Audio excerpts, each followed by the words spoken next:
just call me Jenny. I work in the psychology department, and today I'm going to talk about a couple of studies looking at mean kids. So how do these kind of mean, nasty, callous kids, how do they respond to teacher reward and discipline strategies? Okay, so first of all, I want to thank some of my students who've done really a lot of work on these studies. So Amy, the first study, was part of her MSc dissertation, and the second study was Beth's MSc dissertation. And Celine has also given a lot of help on writing up these two studies. Oops.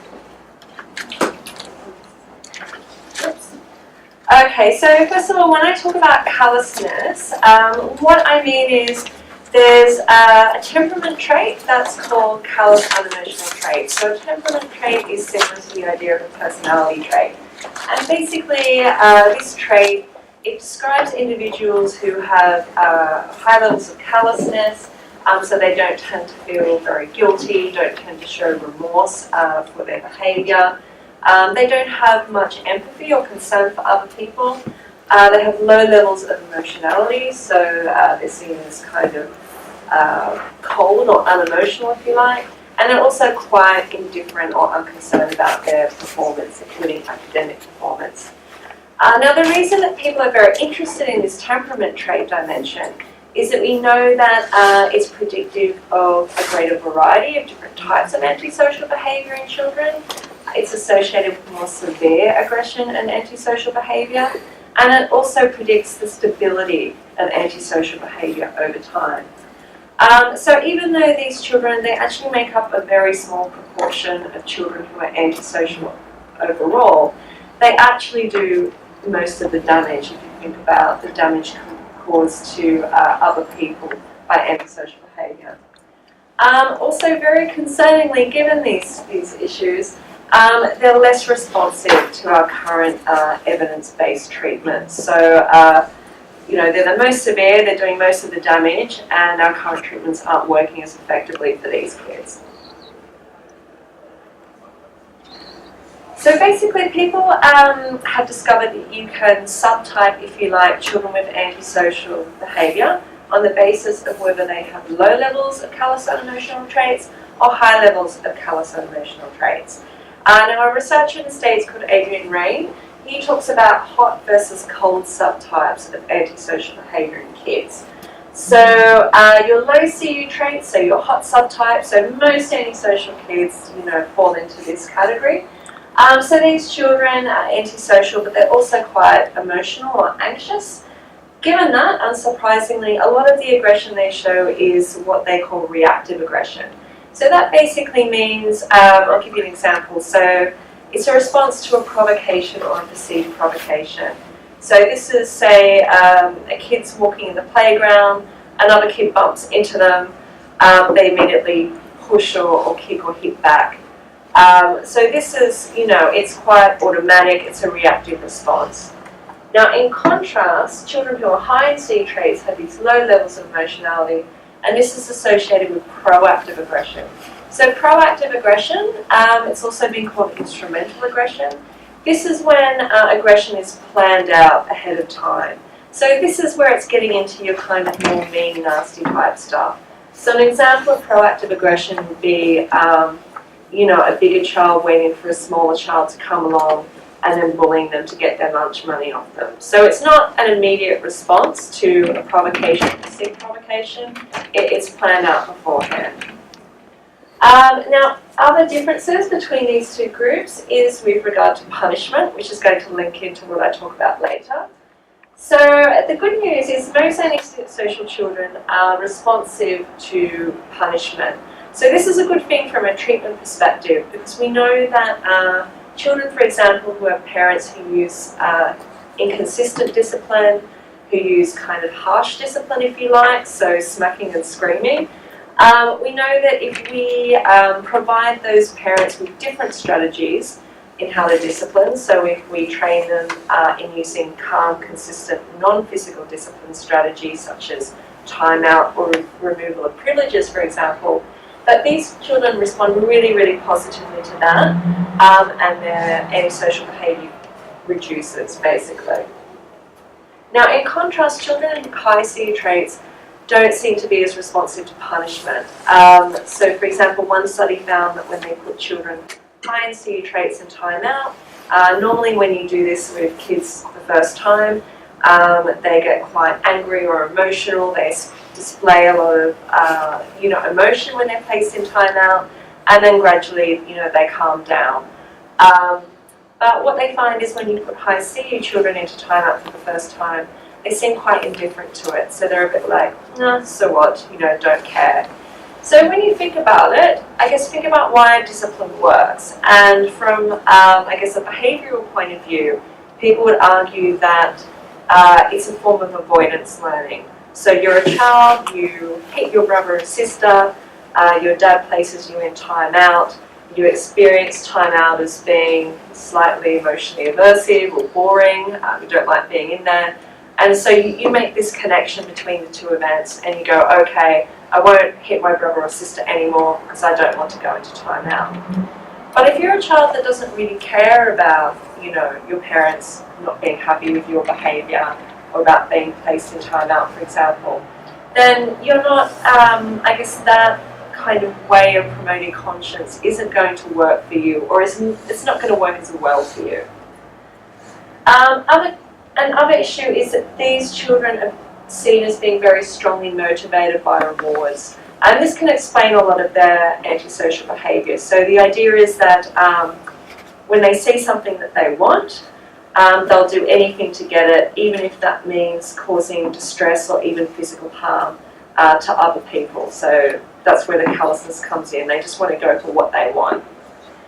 Another difference is responsivity to emotional cues. So by emotional cues, what the researchers mainly looked at is things like people's facial expressions, an expression of emotion, or their vocal tone, or even their body posture, for example. And what we find is, what people have found is children who are low in CU traits who are antisocial have the same response to distress cues from other people that we would all have. So they still have sort of this intact affective empathy, if you like, so they feel other people's distress, and that's shown when you look at things like imaging studies. You can see this, the response in the amygdala, so the part of the brain that's responsible for processing emotion. You can see it in what they call skin conductors, so looking at sweating, cortisol levels, which is your body's response to stress, for example. But in contrast, the high CU traits group, they show much lower levels of reactivity to threat or distress cues explained by other people, particularly in response to fear, for example, so fearful facial expressions, vocal tones, body postures, for example. But also to sadness and other distress cues, but the evidence is strongest for fear. And again, if you're thinking about how do we learn to behave pro-socially and not antisocially, I suppose when we're doing something, if we can see that our behaviour is causing other people to be afraid or distressed, that lets us know to stop behaving that way, to make amends, to try to comfort the person, etc., apologise. So high CU children, if they do have these lower levels of responsivity, theory would predict that that's one reason why that antisocial behaviour and aggression might be more severe within this subgroup. Is everyone with me so far? Yep, okay. Okay, so I suppose my background is really in clinical psychology, but really focusing on parenting. Obviously, I came to work here a few years ago, and working in education, and also obviously my students are very interested in education. A lot of them are teachers or have been teachers.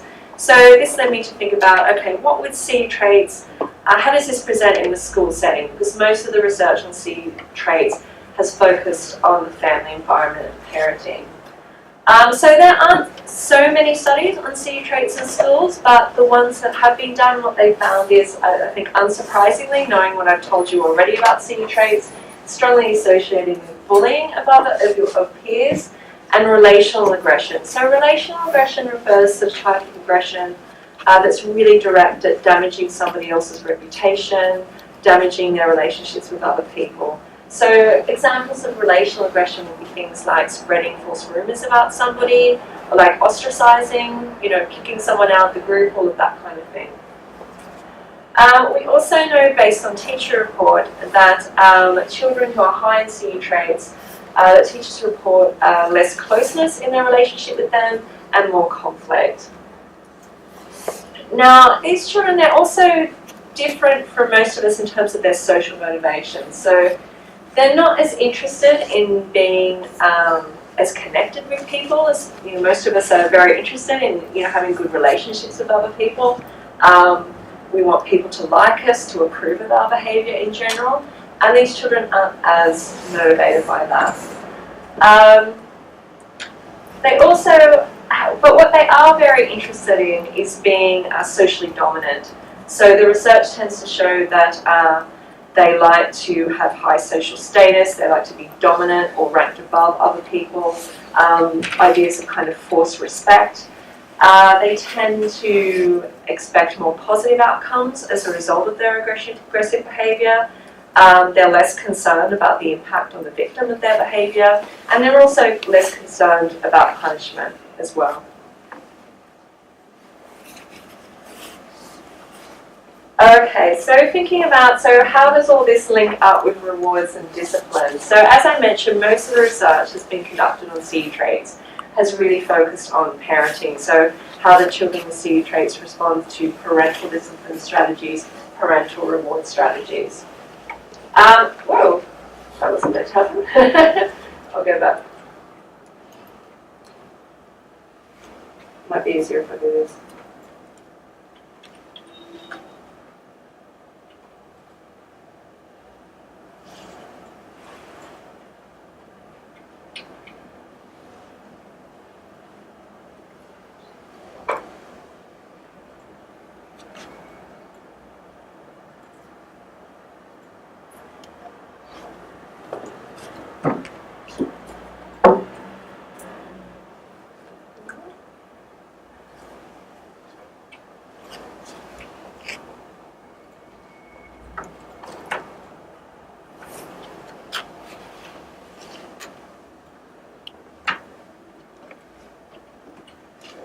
It's not letting me go back to the slide.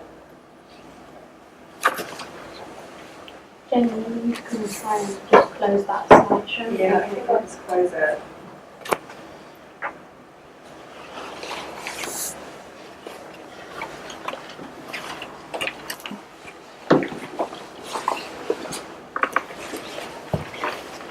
Okay, and so what the studies on parenting have found is that discipline seems to have less impact on these children. So, this links back into this idea of them being relatively insensitive to punishment. So it doesn't, so some people argue that the reason that parent training, for example, interventions aren't as effective for these children is because the discipline strategies just aren't kind of kicking in. Now, what is important though, and I think makes me feel a bit more optimistic about the future for this group, is that we know that parental reward strategies do reduce both, CP means antisocial behaviour or conduct problems. So reward strategies reduce callous unemotional traits and conduct problems over time. And actually, if parents increase harsh discipline, for example, that makes callous unemotional traits and conduct problems worse. So the view is that perhaps when you're faced with a child who's quite resistant to your discipline methods, that it might be understandable that parents might go, okay, so they're not really responding to that, so I'll make the discipline more harsh or more severe or more intense to see if I can get some kind of a response. But we know from the research that, I guess unsurprisingly, just makes things even worse.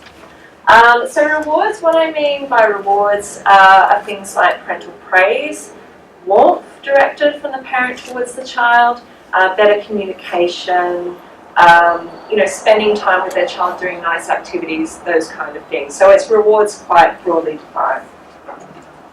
Now obviously classroom management strategies that teachers use, they're also going to be drawing quite heavily on reward and discipline strategies. A different context for parents obviously, but still the same kind of basic techniques.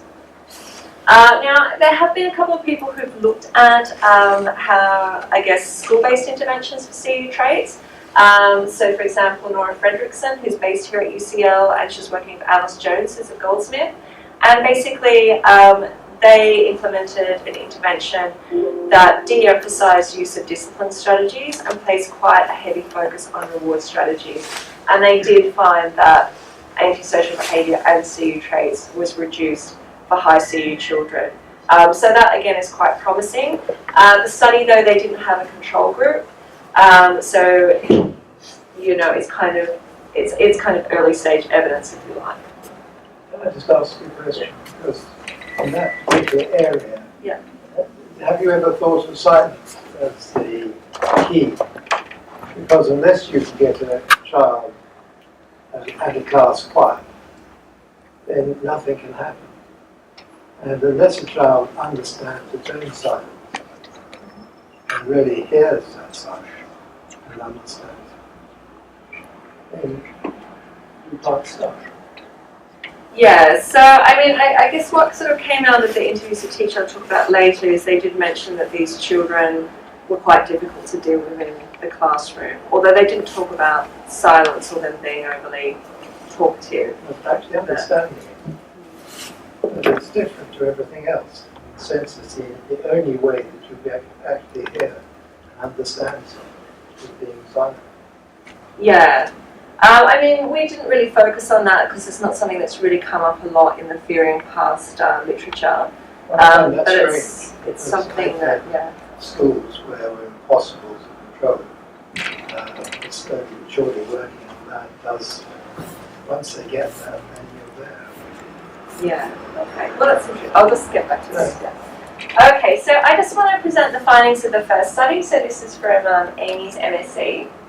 So we had a few questions based on the literature on parenting. So first of all, we were like, high CU traits, when we think about, I guess, the classroom context, are they less sensitive to discipline and more sensitive to rewards than those low in CU traits? How do they actually present at school from a teacher perspective? Most of the studies, well, all of the studies being conducted in this area have been quantitative studies, so we didn't have much qualitative information to go on. So we also looked at what are teachers' views on the effectiveness of the different discipline and reward strategies that they use for high CU pupils, and do they think that the effectiveness of these strategies differs for high CU pupils compared to their average student? So the participants were, so this was a small study, it was more exploratory study, so we had 39 boys, 12 to 13 years of age, and we interviewed 8 science and maths teachers. Now basically we divided the children into 2 groups, high and low, on the basis of, so we took the median score on the student report of their level of callous and emotional traits. Now we didn't find any differences between the groups on socio-demographic characteristics, so no difference in terms of whether or not they were eligible for free school meals, whether or not they came from a single or 2-parent family. But they did differ. Yeah, they did differ unsurprisingly, as you would expect with high CU traits. The high CU traits group had more severe antisocial behaviour and levels of hyperactivity than the low CU group on the basis of teacher report. So I'll just show you, these are the items from the punishment and sensitivity scale, just so you can get your head around the construct and what I'm actually going to be reporting on. So you can see these kind of things like acting like rules don't matter, acting like they don't hear you when you say no, like doesn't care when he's punished, refuse to apologise, these kind of things. Then reward sensitivity, so this is really looking at mainly response to social rewards. So we had both, so we had student reported this, so you do things to be praised, you like being the centre of attention, you do a lot of things for approval and so on. Okay, so this is the finding. So this basically shows you the mean scores for punishment and sensitivity on the basis of a teacher report and child report. So the blue is the high CU group, the orange is low CU group.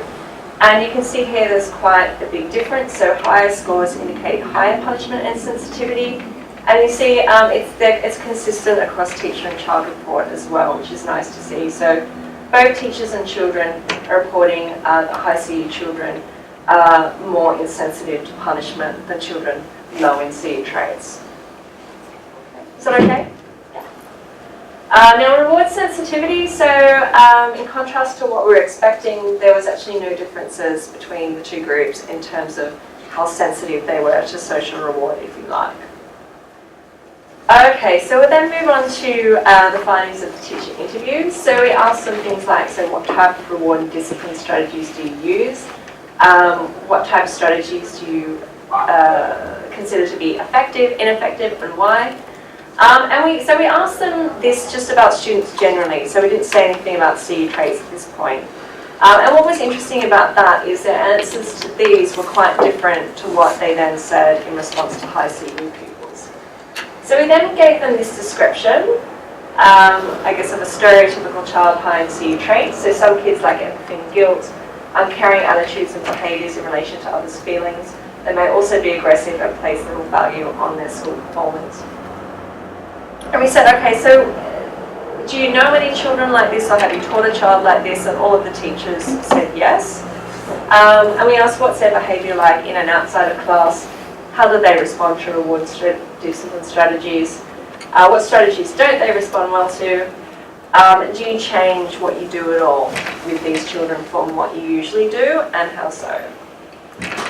Okay, so these are some quotes from the interviews. So if you look at this first one, so they clearly understand the concept of CU traits. So, you know, a lot of behaviours that would be considered callous and unemotional. And I think the interesting thing here is, so it's fitting with this idea of what they call deceitful callous behaviours. So you can see, you know, it's lying, so deceit, manipulative.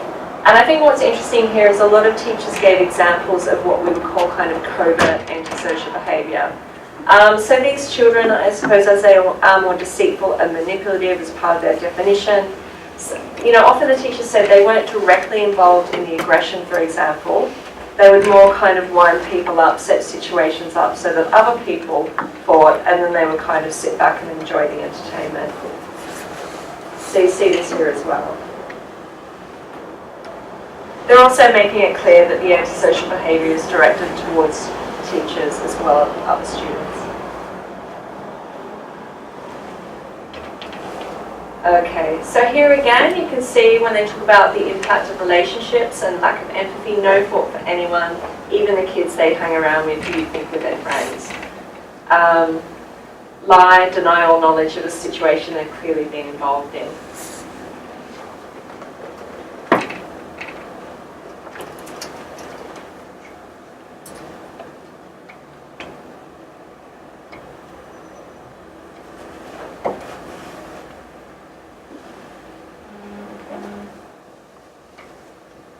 Alright, so this is their response to the rewards.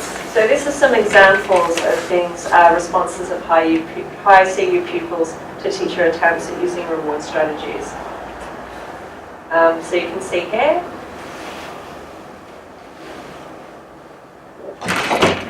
Now this is interesting because there's a lot of research on CU traits showing that they have reduced eye gaze. And that might be one reason why they're not so good at detecting distress in other people's facial expressions. Particularly the emotion of fear, it's mainly expressed in the eye region. So if you're not looking at the eyes, you're unlikely to detect that emotion and then have an appropriate response.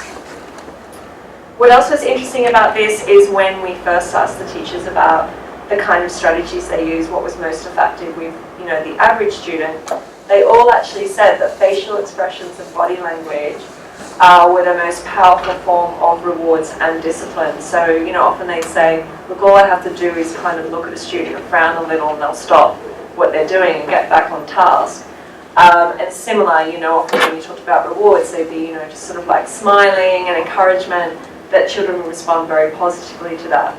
But as soon as we give the CU description, several of them said, you know, this it's either ignored or it's even used to kind of bully or humiliate the teachers. So more reward quotes. So I think this quote is interesting because it links in with this idea of children high in CU traits liking to be socially dominant.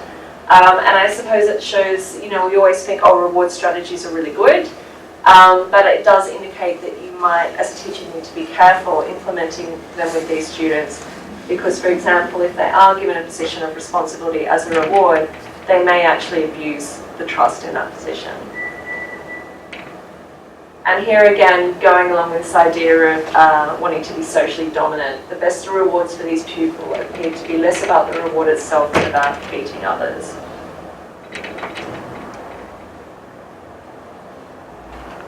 Okay. So I've included here ideas of relationship as a reward, if you like. So teachers did say, that they recognise the importance of having a positive relationship with their students who are high in CU traits, and that could be very beneficial. And the use of praise. So this, fits with the parenting and CU literature. So basically, the research evidence would suggest in parenting that these children are harder to form positive relationships with because of what they're like. But if that is achieved, then it has really fantastic benefits for both the child and the parent. So I think this is kind of running in parallel for teachers.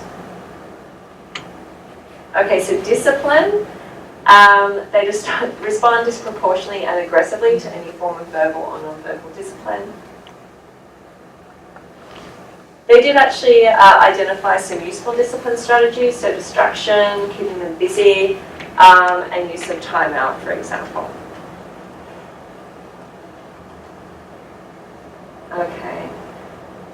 So this here is interesting because many, particularly for once children start to get kind of 10 years and older, often interventions for antisocial behaviour in schools focus on, I guess, empathy induction, so trying to help children to understand why other people feel the way they do as a way of helping them to behave pro-socially.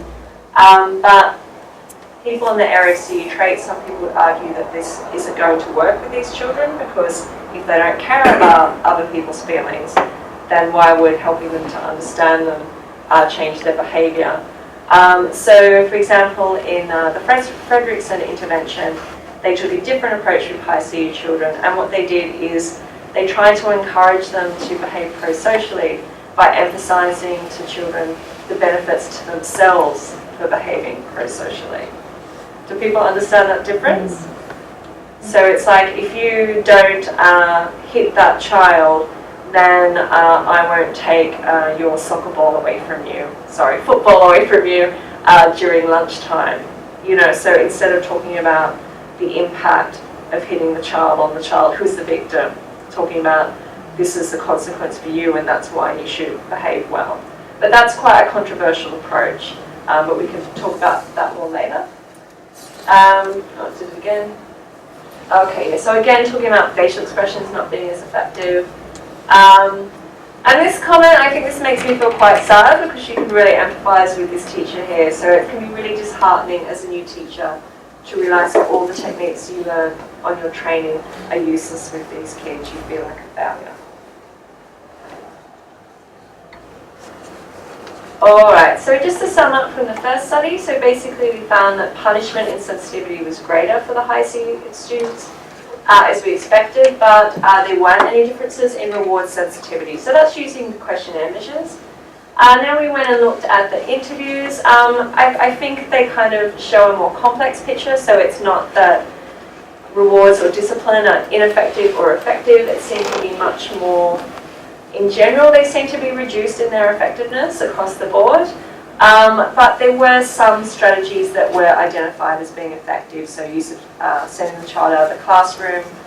Teachers mentioned having other teachers coming in to support them, and also having a good relationship, use of praise. But there were some indications that you might need to be quite careful about how you selected and implemented reward and discipline strategies with these kids. Okay, so before I talk about the second study, I was going to give you guys some time to talk about what I've discussed so far and these discussion points. So obviously the concept of Callous unemotional traits in children is quite controversial. It's actually considered a downward extension of psychopathic traits in adults. So a lot of people don't like it, don't like this idea of children being seen as being callous. So that's one issue to talk about. So some people might find that, obviously it's a negative label. So talk about the impact of that, particularly in the school context. And I guess I'm curious as to whether people think that they might have personal experience of children who they think might be behind these traits. How did they act and how did they respond to rewards and discipline? And then think about, okay, what kind of impact might these children have on their teachers and just on the general kind of classroom environment potentially. So is that okay if you guys talk about that for a bit? Or you want a question? Yeah, I just wanted to clarify. Thank you, Dr. Allen, for sharing. I'm just wondering whether, because you use the word treatment, so it seems that the underlying assumption is that there could be a medical condition related to their behavior or explaining their behavior. Or do you think, from a personal point of view, I'm actually interested that it's a product of socialization. It could be, they are a product of their environment. This is something that I'm curious. Are we looking at this as nature or nurture? The age-old debate. Yeah, so temperament is seen as having, so C traits is considered a temperament dimension, and temperament is seen as having a biological basis. We know from twin studies, for example, that there is a genetic influence on people's temperament, whether that be your levels of callousness, shyness, extroversion, agreeableness. So basically the view is that everybody in this room falls somewhere on the continuum of callous unemotional traits. I assume that most of us in this room are going to be on the lower end of the scale, but the idea is it's a continuum and we all fall somewhere on it, just like we all have some degree of shyness. But the view would be, obviously, in psychology anyway, we kind of consider the nurture-nature debate to be over. There's, agreement that it's both. And both influence each other. So temperament is going to be influenced by the environment, and the environment is going to influence temperament. I guess I talk about treatment because I come from I'm a clinical psychologist. So I'm not so used to education, and I'm always like switching between intervention and treatment. To me, they are the same thing. Yeah. Does that answer your question? Yeah. I just wanted to clarify that because I am a teacher, so yeah. I'm always curious, when we meet students supposedly with these traits, and I think the tension has always been, how much more can we do for them? That we affect the environment that they we affect their environment for the while that they are with us in our classroom. So we will try to intervene as much as we can, but then sometimes you also feel that if it's got to do with temperament being your nature, then there's that much that you can do. The view on temperament would be that, yes, it has a biological basis and it is meant to show relative stability across situations and across time. But we do know that it is influenced by the environment as well. So it's not seen as something that's unchangeable. But it might be, I suppose the view of temperament research would be that instead of working against the child's temperament, you want to work with it. So that's why we see traits, for example, people are interested in what types of parenting, for example, help these kids. And I guess that's why I'm interested in looking at, what can be done in relation to what teachers do in the classroom to help these children behave more pro-socially, and also to put less pressure on teachers and the other kids in the class. So the research, even though these kids seem to be more resistant to intervention as well, they still get shift.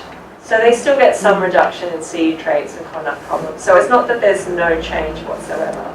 But I suppose the reason why people are interested in researching these things is to just get more information so that we can figure out, okay, what are the best strategies to use and when and with whom, so what works best for whom, basically, kind of an idea. Yeah. All right, are you guys okay to discuss this in groups for about 10 minutes, and then we could talk about it as a whole group before I move on?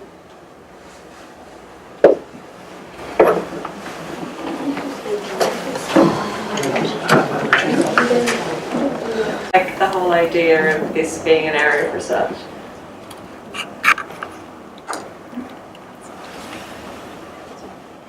No strong views?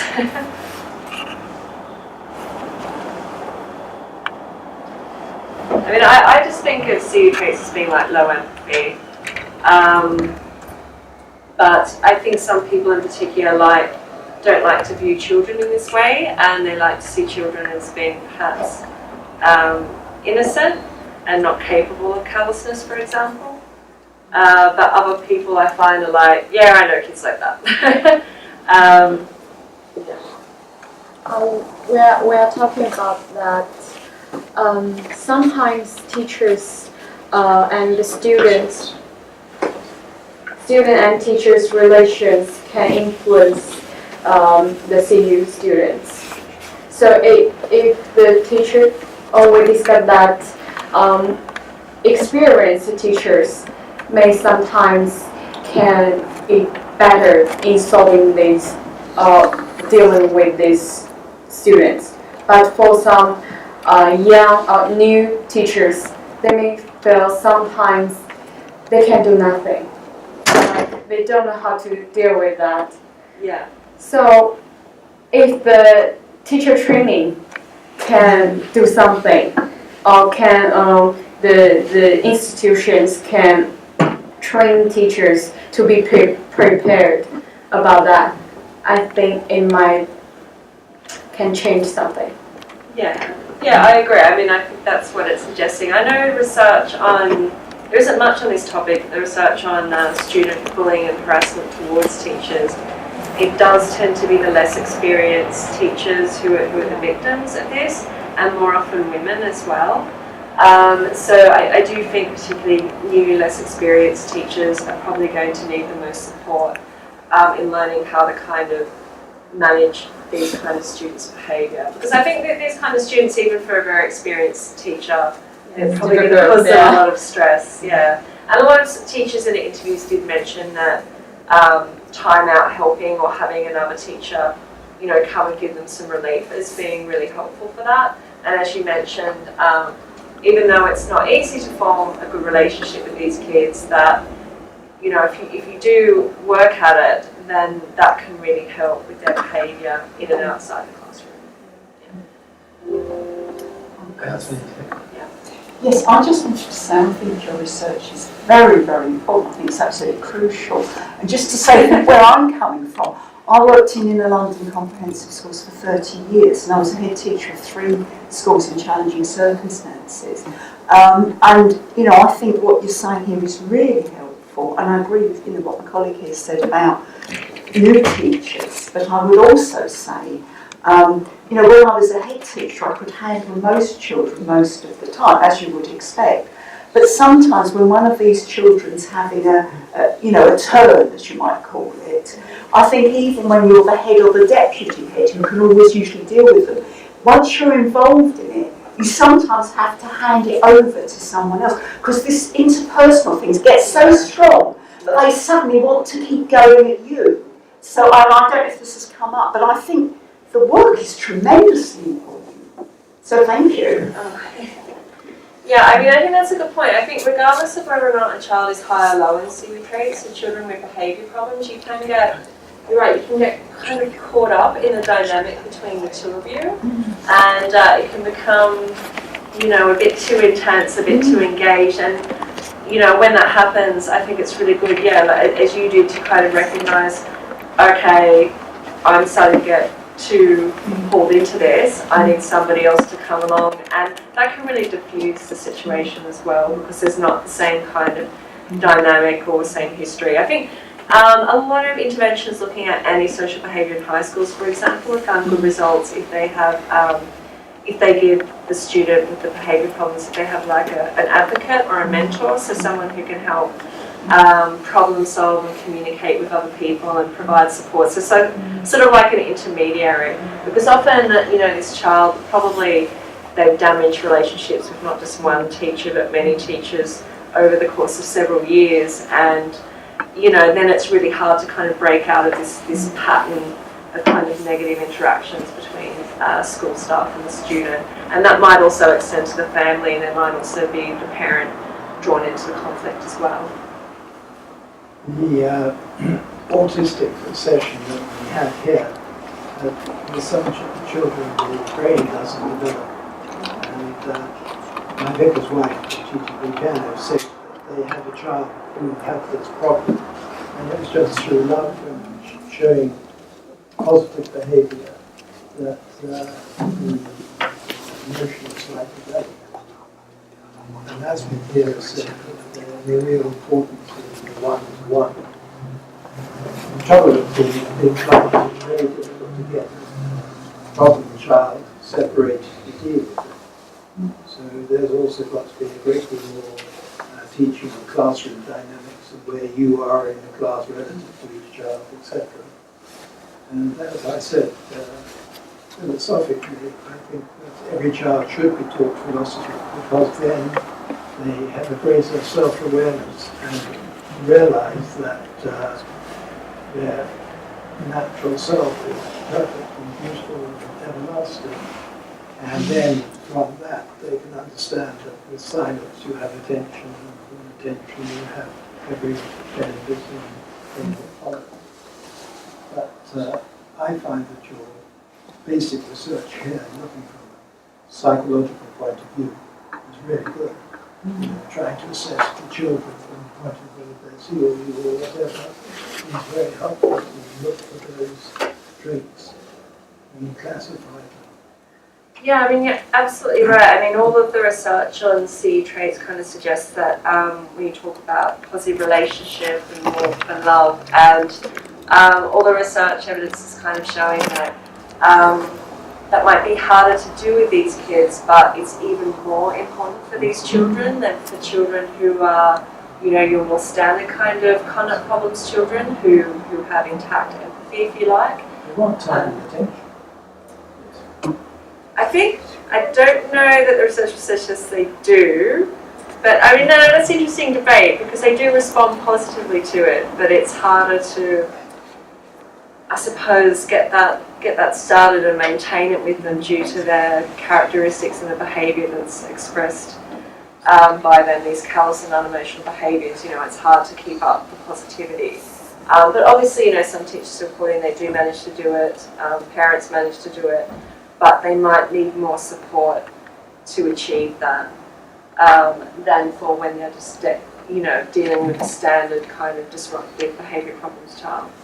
I think also the contact with the parents and the teachers is vital, because I had one of the people I knew nothing about her until the father told me that she was dyslexic. And from then on it was just incredibly easy to deal with. Up to then, she used every bit of work perfectly, but one didn't understand why it wasn't sort of just go and see. Yeah, I think having good communication between parents and teachers, if they've got a common understanding of what's going on and good communication and agreement on how they're going to best support the child, that's really important as well. I just believe this is fundamental. I just wish I had been taught it 50 years ago. I may tell all this group that I've been in 85 schools and on a lifeline school for 5 hours, not knowing whether I'd be living or dead. And this school was so dangerous that teachers were even screaming. And the secret of it is loving the children. That's my point. It's not easy to do when they're doing that. Yeah, exactly. The new teacher, as this lady correctly said, it's really difficult. And if you're a supply going into these schools, even more so. Yeah. So it's building up that relationship. But I think it's really bad. I complained bitterly in my teacher training that we weren't taught psychology. And I couldn't tell you how happy I was when I came in here 3 years ago, and I just saw a whole sea of educational psychologists. And I thought, yes, somebody's listened somewhere along the line. But I think that this should be an absolute vital part of teaching. So thank you very much. So, do people here have any experience of working with kids they consider to be high in CU? And then, because you did, do you have any views on how they responded to different reward and discipline strategies? I think the examples you've given were very good ones, actually. And again, I would agree that the sort of the love and care, but the challenge is really how you get the situation right to really show that, because sometimes the love and care you show by standing firm and you know, possibly sending for someone to remove them from the classroom, which might not seem very caring to the child at the time. You know, so it is a difficult one. But no, I think what you said about the rewards and so on. I mean, I also said when I was a head, I did sadly have to permanently exclude children. And I also took children who had been permanently excluded from other schools. I mean, generally taught they would have been year 9, year 10 sort of age. And I found that with the ones that we took, on the whole, most of them improved when they came to us. But I'm going back a few years, and they were the times when they came with an extra pot of funding. So you could give them a little bit extra individual attention. Okay. And I guess you also started as you meant to go on. So they had their individual education plan, and some of the things you've mentioned would have been on that plan. So teachers could prepare more. Yeah. You see, whereas I think when you're a new teacher and you go, you're often not prepared for it. Yeah. You know, and maybe the child gets worse and then they get excluded, but perhaps in the next place it could be better. Yeah, particularly, it's different, isn't it? Because there is that preparation and planning and support, extra support there. Yeah. But I do think as well, you know, I mentioned you followed up on the bringing somebody else in can diffuse a situation. Because, you know, sometimes if I was dealing with something difficult in the playground, I know the deputy head or a head of year might arrive and I would say, oh, they're not normally like this, Miss McCann, you'll have to deal with them. I can't bear to see them like this. And, you know, you have to be a bit dramatic and walk away, but it does work. You know, and they take over and they say, oh, dear, what's happened, you know, and because you have to manage it. You know, you can't stand there and say, well, this is totally unacceptable, you know, go to the detention room. I mean, because they're not going to do it. Yeah, I mean, that's an issue, and a few teachers in the study also said that even though they felt sending them out worked, that they didn't like using it too much because they're like, then they're missing out on a lot of schoolwork. Yeah. And there's also the risk that the student also figures out it's a good way to get out of schoolwork, and it could actually be a strategy that you're then reinforcing as well for this behaviour. So I think there are lots of issues to consider. Actually, there's one thing that I would say is a real rule, not just for these children, but for every child, but especially for these, is the fresh start. And I always was really tried with the children when something had gone wrong, and you had to see them after class, or you saw them with their head of year or whatever, to then say, well, look, you know, we've talked this through now, you know what we expect. So when you come into my class tomorrow, this will all be forgotten. We're going to have a fresh start. And I tried to do that with teachers when I was a head and a deputy. You know, sort of get the teacher to say, after we've been through the apology, to say, look, now you'll have a fresh start. And I think that is very important. And it works. I'm not saying it works for all of them, but it will work for some. Yeah, I mean, I can totally understand students, and you see this actually, we've talked to parents about this and saying, you know, after you use your time out, try to catch your child behaving really well as soon as possible and give them some attention and praise, because you don't want the child feeling like, is there still kind of bad feeling hanging around? Is my parent angry with me? Are they holding a grudge? And making that effort, you know, as a teacher to say, oh, it's a fresh start, let them know that that's not the case, and that there's, you know, they're like, oh, well, I spend every day with this teacher and I think they don't like me and now they're going to mark me down and give me a hard time. So, and I think that's also important for building up the relationship, is making sure that, you know, you catch children behaving well. And I think that's even more important with children with disruptive behaviour problems. Okay. So what impact do you guys think high CU students might have? So we talked about an impact on teachers, but what about the general kind of atmosphere in the classroom or classroom functioning? One kid can totally disrupt the whole class. Yeah. This is why this is so important. I mean, some of the examples, that example that the teacher gave about, you know, what's this, you know, a sticker, and, you know, using humour to kind of humiliate the teacher in front of the whole class, and as she said, devalue the reward for everybody else. The other kids probably thought getting a sticker was great, but after the child makes that comment, it, you know, it kind of reduces it. Okay. It's the guy trying to be clever, isn't it? Yeah. Okay, so I'll talk a bit about the second study. So basically, we got a lot of ideas from the first study, and we just kind of wanted to do a new, improved version of it. So obviously, we wanted a larger sample because the first sample was quite small. First sample was only boys, so obviously we wanted to look at girls as well. And when we interviewed teachers, we just kind of gave them a description of a child's high CU traits. They weren't reporting on real children. And we also included this time some specific questions about the teacher-child relationship. Oops. I did it again.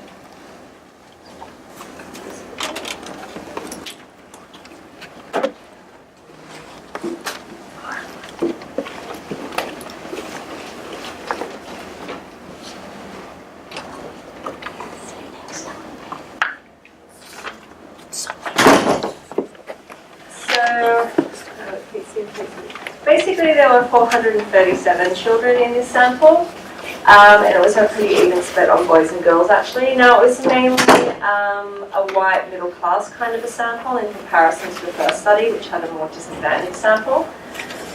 So we have 437 children. We have something like an 87% participation rate, which is really good. Teachers, we had 12 teachers at a much lower participation rate. Again, mainly white British, quite a range of experience. And basically we selected a subgroup of children to interview about. So we selected some children who reported themselves as low on CU traits and some as high on CU traits, and we interviewed teachers about these children. So the teachers didn't know whether these students had reported themselves as being high or low in CU. Okay, so these are the measures, so same as the first time. The difference is now, rather than just having reward sensitivity, we also included other dimensions of reward sensitivity. So impulsive fun seeking, so this is things like risk-taking behaviours in order to have a good time, basically. So this is associated with CU traits. And competitive drive, so the items are things like, you know, you kind of want to do everything to win, and you really enjoy competing with other people. Okay, so looking at the results, so this is looking at, do these different factors predict children's report of callous unemotional traits? We found that there was no significant association with competitive drive or impulsive fun seeking, but we did find that reduced reward sensitivity was associated with greater callous unemotional traits. So high CU children were reporting themselves as being less responsive to social rewards. But as you know, consistent with the first study, as you'd expect, these children reported themselves as being more insensitive to punishment. Okay, so looking at what the teacher said in the interviews, it was quite similar to the first study. So response to attempts at discipline, again, very aggressive responses. It's interesting because I feel like the teacher kind of contradicts themselves in this, because so they said he doesn't care, but if they try to discipline him, he'll go out kicking and screaming. So I think this is contradictory, but it makes me wonder, people talk about this idea of narcissistic rage, and CU traits is strongly associated with narcissism also. That together with impulsivity make up the 3 dimensions of psychopathic traits. So when I previously gave this talk in Holland, they said perhaps these behaviours is actually a reflection of narcissism, perhaps, or a combination of high CU traits and narcissism. It's also, you know, I think people learn that displays of anger can also be useful in intimidating other people and in getting your own way.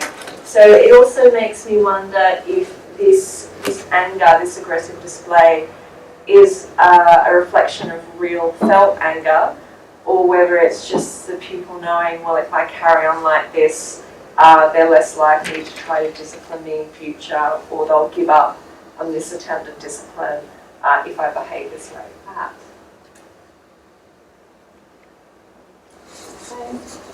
So I think this is interesting because there were a few comments from teachers like this. So basically a few teachers acknowledged that they recognise that the high CU child could be very difficult with other people and with peers, but because she likes me, I don't have to send her out the class. So again, I think this is really highlighting the potential importance of having a good relationship with the child in order to facilitate, better behaviour in class. Okay, rewards. So again, we're seeing similar things. I give her lots of praise as I know she's difficult, and I think she likes that. He likes to get rewards. He's very competitive and will cheat to win. So I think this is interesting because it's not matching up with what we found in the quantitative results based on child reports. So we are getting some indications here that, it's mixed. We're getting rewards don't drive, praise does work, likes it, likes competitive rewards, likes peer and teacher praise and admiration. So we're getting quite a mixed picture. So there does seem to be kind of some variance in within high CU pupils as to how they respond to rewards. Okay, so the teacher-child relationships. I wouldn't say that he likes me, but it's interesting. It's like, doesn't like me, but basically I don't think it's intentional, just doesn't like anyone. It's not good, doesn't like the fact that I'll keep wanting to settle down and get on with his work. Good. So again, you're getting mixed. You have teachers saying not a good relationship, some saying that a good relationship was possible. But I think even when teachers said there was a good relationship, they also were reporting that, they had problematic relationships with other staff in the school. Are there any comments on that? Yep. Have you tried a semantic analysis on these codes to see which themes appears? We did in the initial study. I haven't done it yet on this one because this one I felt is a bit more mixed. But I'd say the main things that were coming out were, I suppose, what I said, that you can still have a positive relationship even when the child's high in CU traits. When you do, it seems to facilitate pro-social behaviour in class. That, even the ones where there's a good relationship, the teachers were identifying that their behaviour was problematic with other staff and students in the school. So it's not that they were, having good relationships with everybody. And what statistical analysis you used for the quantitative results? That was regression. Multiple or single? Multiple linear regression. And which were the predictors? It came out that they were more insensitive to punishment and also less sensitive to social reward.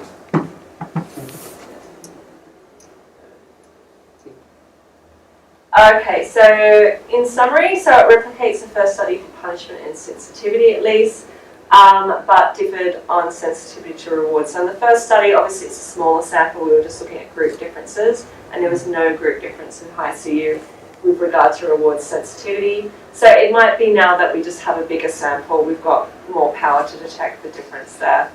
Certainly I know at least one study has found that high CU traits was associated with reduced sensitivity to social reward. And then qualitative findings indicate again there's quite a mixed response to both rewards and discipline. There still can be a good relationship though.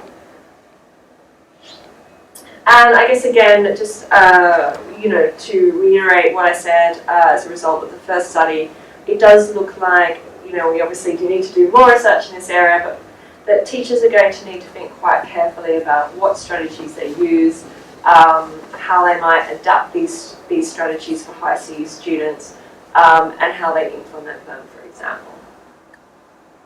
Okay, so this is my concluding thought. So that let's see what you were saying earlier.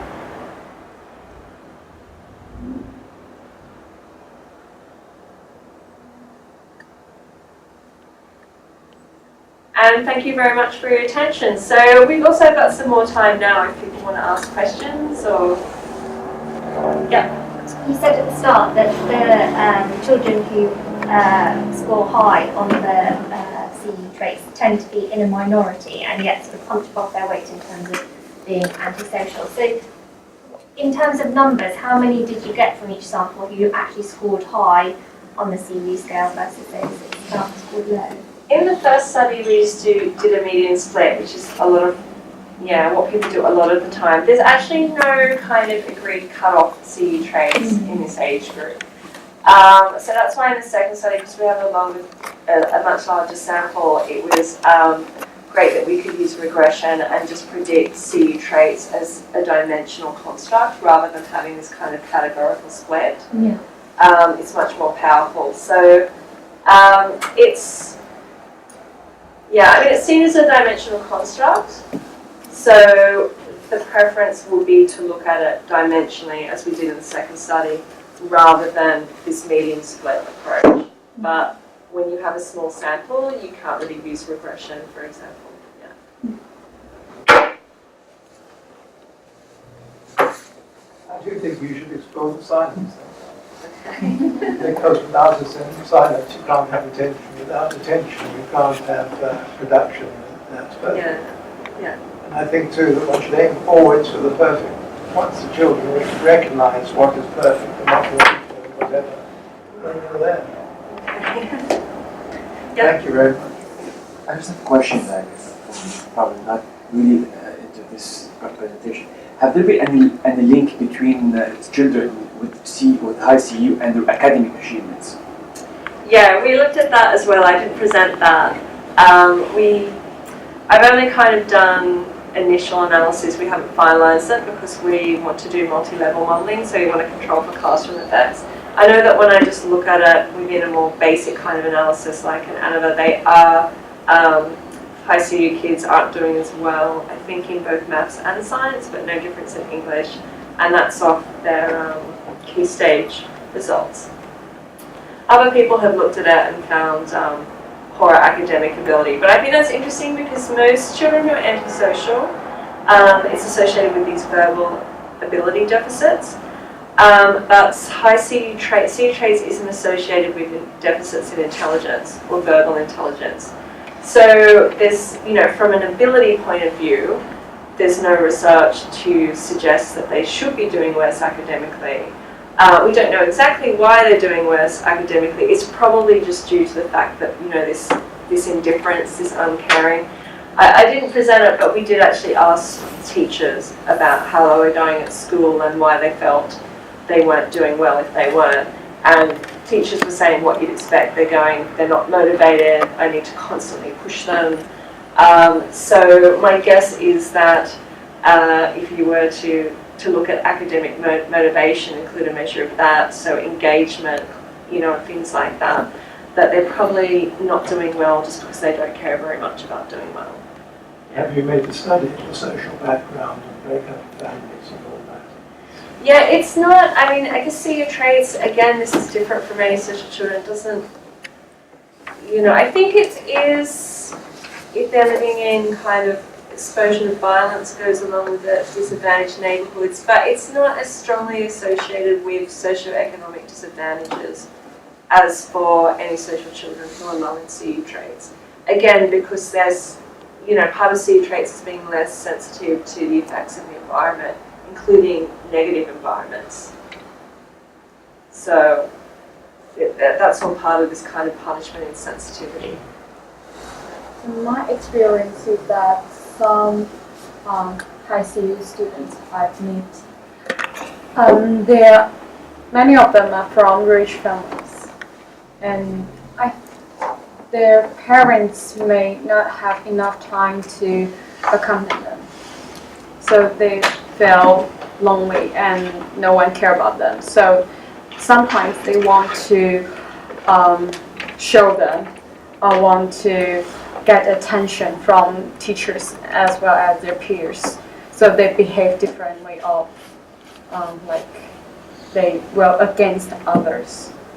Yeah, and I think you can see that in the teacher quotes that they often, because they do want to be better than everybody else and be dominant to everybody else, and that's really coming out in the classroom. And I think that's an extra challenge for teachers that perhaps parents don't have. I guess parents is going to be restricted to siblings at the most, but if you're a teacher and you've got 30 other kids in the classroom and you've got this one child who, when you do try to reward them with a position of responsibility, for example, you've then got to really keep your eye on them, because they might try to work that to their own personal advantage in a way that impacts on other people quite negatively. And I think that's something that I hadn't anticipated, and when people just talk about, we just need to really intensely reward them, and nobody really thought about, well, actually you have to be careful about how you reward them, because they might actually kind of abuse, the reward. But I think my experience is that some students, high school students, be given class monitors, like in the class, they will behave better. Yeah, I mean, we do know that. I haven't looked at monitoring so much in the school context, but I know in the parenting literature that, particularly in adolescents, monitoring by parents is really important. So knowing where their child is and who they're with and what they're doing, and that if obviously the parent drops off on that, it means often worse antisocial behaviour. So it would be interesting to see if that was similar in the classroom environment, so more monitoring by the teacher or some kind of a mentor or monitor. No, sorry. Help, or I mean, the student might be the representative of the class. yeah, but that's also a form of monitoring. It's just who's the person doing it. So it could be a teacher, it could be a TA. They might behave actively. Yeah. Thank you so much. Have you explored the impact of the students to their classmates in terms of attainment, education, and satisfaction? Or the impact on other students in the class? Yes. No, I haven't looked at that. That's something to think about. I could ask one of my colleagues who's very good at statistics if he knows how you could do that. Because you're right, if you've got lots of CU kids in your class, then that might not be a very fun class to be in. Yeah. And also, have you considered mixed methods or triangulation of the qualitative and quantitative? Yeah, I mean, that's what I'm aiming to do when I go to write. That's what we did in the first study. So the first study was actually published in Emotional Behavioural Difficulties last year, and it's open access, so you can find that quite easily. I can post the link on the Facebook page if you like. Yeah. Any other questions?